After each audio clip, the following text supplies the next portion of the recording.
Greetings, Otaku Faithful. Thank you for joining me again this week. Once again, it's Larry Williams, OAW Commander-in-Chief, and I'm here to bring you yet again another music album review segment right here on Otaku Assemble! Weekly, as always, here to bring you the latest reviews for this week's music album, and I bet you all are surprised to see me. I know, it's been a lot of confusion on my end of things, but yesterday I went ahead, I put the little status update where I announced that I wouldn't be able to put any videos out this week because I didn't think I would. But surprisingly, I actually did manage to get an hour or two extra. I managed to get a little hour or two extra on my hands and thought, hell, let's go ahead and knock out the videos for this week. However, next week, there is going to be a lot of moving and going around. So I don't know if I'll be able to get the vids out next week. But I'm going to go ahead and knock out the ones for this week. So thanks for joining me again this week for my review of Crossfade's latest album entitled We All Bleed. Now, once again, just like last week's music album review, I am going to be referencing number one, my MP3 player, number two, the official Wikipedia page.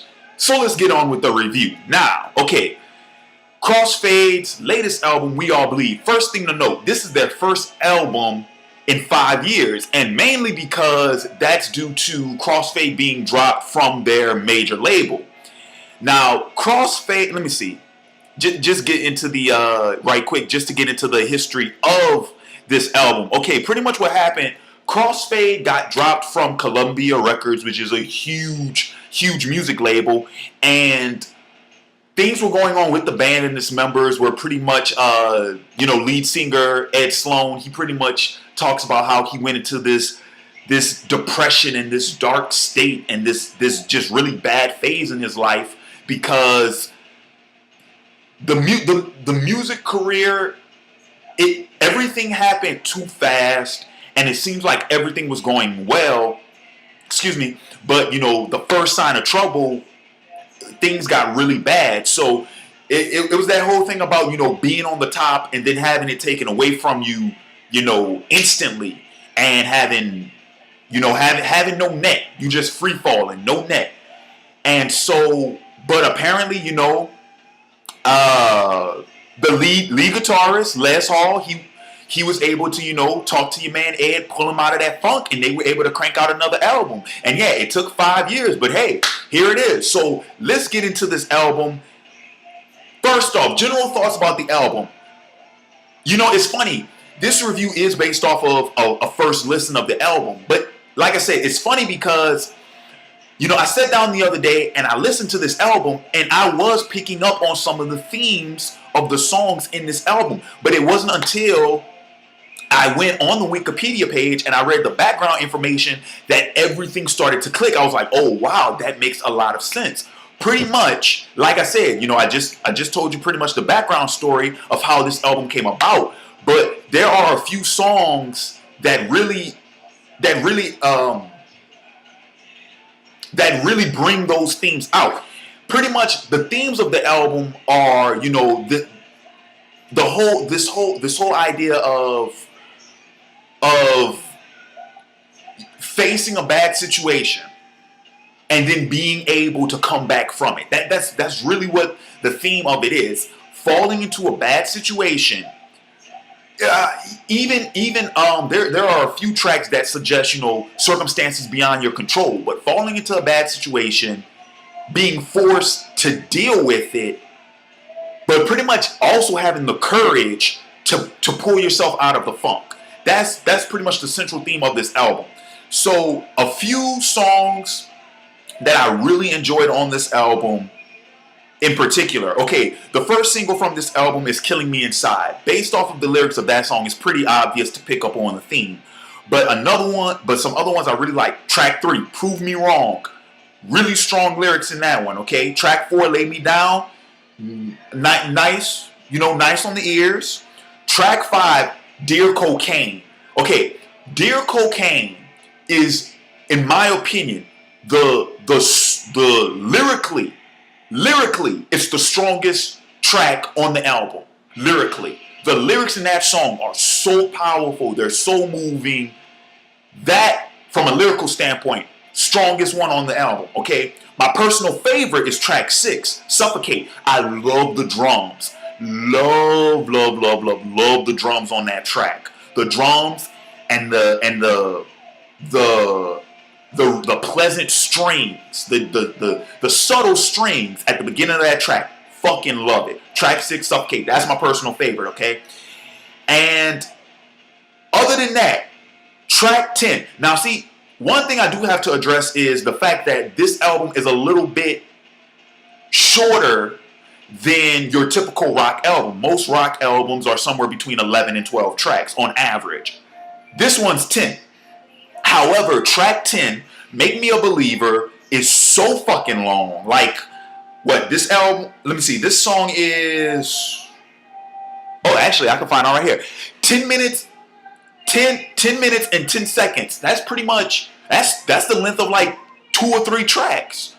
So technically speaking, yes, it does have 10, but that's 11 or 12 tracks. But anyway, Make Me a Believer. Now, like I said, track 5, Dear Cocaine, lyrically is the strongest song on this album. But Make Me a Believer, musically, is the strongest track on this album. The music and Make Me a Believer, the transitions throughout those 10 minutes, blew me the fuck away. Like, I was just sitting up there, it has one tune the next, and then it switches to another tune, and I'm like, oh, okay. But then it was running long, so I had to look at the time, and I'm like, wow, I got 5 minutes left on this thing. And then it switches again. And I'm like, oh man, this is really fucking cool. So, like I said, track 5, Dear Cocaine, lyrically, strongest track on the album. But track 10, Make Me a Believer, musically, is the strongest on this album.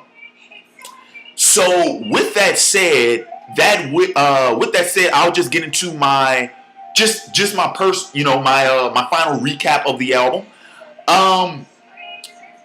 This was not exactly what I would have expected from a Crossfade album. Now, granted, I'll go ahead and let you guys know that I haven't heard their second album, Falling Away, which came out in 2006.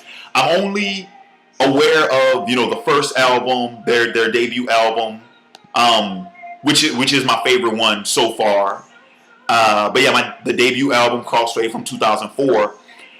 However, with that said, it wasn't exactly what I expected, but given the circumstances, I understand it. Where do I put this out of 5 stars? I'll go ahead. I'll give it 3.5. I'll give it 3.5. And the only reason why I'm giving it 3.5 is because while there were songs that I thought were good on the album, out of 10 tracks, there were only about 3 or 4 that I really enjoyed. And that is important to me because, if I find an album to be really, really good, it's usually because I can just run it from start to finish. I don't skip. I can just run it start to finish and enjoy every song on there. And like I said, this album, while there are really good tracks on there, me personally, I only enjoyed a handful of them. So that's why I got to give it 3 out of 5 stars. But I also forgot, before I wrap up this review, I got to make sure I do the personnel on every album, just to credit the musicians who had a hand in making this. So pretty much, Ed Sloan, lead vocals and guitar, Mitch James, bass and vocals, Les Hall, lead guitar and keyboard, and Mark Costello, drums, and the Goomba. And the producer for this album, let me see, right quick, the producer for this album is, come on guys, oh wow, Ed Sloan and Les Hall, they produced this album themselves. Wow, okay, cool. The musicians themselves producing on the album. So that'll wrap up my review of Crossfade, We All Bleed. Now, like I said, it was an okay album. It was an okay. Personal recommendation, check it out before you buy it. That's my personal recommendation. Check it out before you buy it. But with that said, this will wrap up my music review for this week. Thank you for joining me again this week. Stay tuned for my movie review for this week. And I was supposed to crank out another Manga of the Month segment for this month. However, what I will do is I'm actually going to do another rant this week. In which case, I'm going to go ahead and save that Manga of the Month for next week. The reason why is because, next month. Excuse me, not next week, next month. And the reason for that is because two things. Number one, I don't want, for my monthly videos, I don't want one to completely outrun the others. So, I don't want like a bunch in one segment and a bunch, and too little in the other. But with that said, you guys are wondering, well, Larry, this will be the third rant you've cranked out week by week. Those are outrunning it. I'll tell you why. The reason for that is because now that Game of Thrones has ended for the season, and I now have, a free night, I am thinking about promoting the rant segment back to its original status as a weekly segment. In which case, guys, stay tuned for the rant segment, in which comment, rate, sub. Guys, let me know. You guys are going to decide whether or not the rant segment returns weekly. This is the time for you guys' voices to be heard. Comment on that video. Not this one. Not this one. Comment on the rant video and let me know if y'all want that one to be a weekly video again. So, like I said, movie review, rant segment later this week.